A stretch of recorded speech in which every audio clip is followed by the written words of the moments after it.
আসসালামু আলাইকুম বন্ধুরা, কেমন আছো তোমরা সবাই? তো সকালে ঘুম থেকে উঠে দেখি নাস্তা বানাতে হবে, কারণ আমার শ্বশুর শাশুড়ি বাইরের নাস্তা খায় না। তারপর যে ভাবনা সেই কাজ, আমি চুলায় টগর বগর করে রান্না করছি সবজি। তো যাই হোক, এখন চিন্তা করতেছি বাইরে যে রোদ, সবজির সাথে রুটি, গরম গরম রুটি তো খাওয়া যাবে না, কারণ অনেক গরম পড়ছে। তো সেই জন্য আমি আটা গুলিয়ে রাখছি, আর পরে রুটি বানাবো। তো যাই হোক, এখন বাইরে একটু দেখতেছিলাম যে বাবা এত গরমে কী করা যায়, অনেকক্ষণ বসে থাকার পরে চিন্তা করলাম যে না, আর বসে থাকা যাবে না। পরে আমি রুটি বানাতে গেলাম ওদিকে, আর এদিকে আমার এই ভাজিটা হচ্ছে।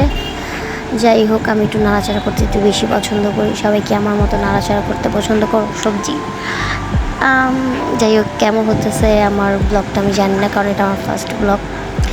তো সবাই কেমন আছো জানিও আমাকে, আর সবাই দিনকাল কেমন যাচ্ছে আমাকে তাও জানিও। তো এদিকে আমার রুটিটাও দিয়ে দিলাম, ভাজা হয়ে যাচ্ছে, আর এখানে আমার ভাজি অলমোস্ট ডান। তারপরে আমি চিন্তা করতেছি যে আর কি করা যায়। পরে ভাবলাম যে না, একটু চা বসিয়ে দিই। ওইজন্য আমার চা হতে এখন টাইম লাগবে, অনেক টাইম লাগবে। তো ভাবলাম ভাজিটা হলেই চা বসাবো। তো এদিকে আমার রুটিটা অলমোস্ট ডান। সবাইকে এখন নাস্তা করার জন্য ডাক দেবো।